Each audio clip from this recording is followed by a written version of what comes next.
Audio Jungle.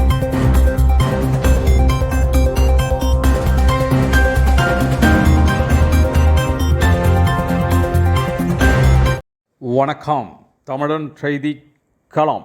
மாதங்களில் புண்ணிய மாதம் எனப்படும் மார்கழி மாத பிறப்பை முன்னிட்டு தர்மபுர ஆதீனம் மயிலாடுதுறை மாயூரநாதர் ஆலயம், வதனேஸ்வரர் ஆலயம் உள்ளிட்ட ஆலயங்களில் சிறப்பு வழிபாடு செய்தார்.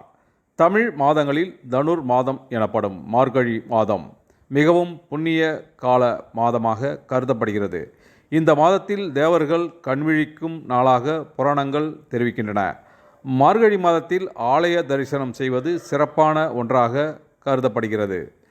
இந்த நிலையில் தனுர் மாத பிறப்பை முன்னிட்டு பாடல் பெற்ற புகழ் வாய்ந்த மயிலாடுதுறை மாயூரநாதர் ஆலயம், காவேரி வடகரை ஆலயமான வதனேஸ்வரர் ஆலயம், குமரக்கட்டளை சுப்பிரமணிய சுவாமி தேவஸ்தானம் ஆகியவற்றில் தர்மபுர ஆதீனம் குரு மகா சன்னிதானம் ஸ்ரீலஸ்ரீ மாசிலாமணி தேசிக ஞானசம்பந்த பரமாச்சாரிய சுவாமிகள் கலந்து கொண்டு சுவாமி தரிசனம் மேற்கொண்டார். அப்போது அம்பாள், சுவாமி, முருகன் சன்னதிகளில் உலக நன்மை வேண்டி சிறப்பு பிரார்த்தனைகள் நடைபெற்றன. இதில் ஏராளமான பக்தர்கள் கலந்து கொண்டு சுவாமி தரிசனம் செய்தன. ஆலய நிர்வாகம் சார்பில் தர்மபுர ஆதீனத்திற்கு சிறப்பான வரவேற்பு அளிக்கப்பட்டது.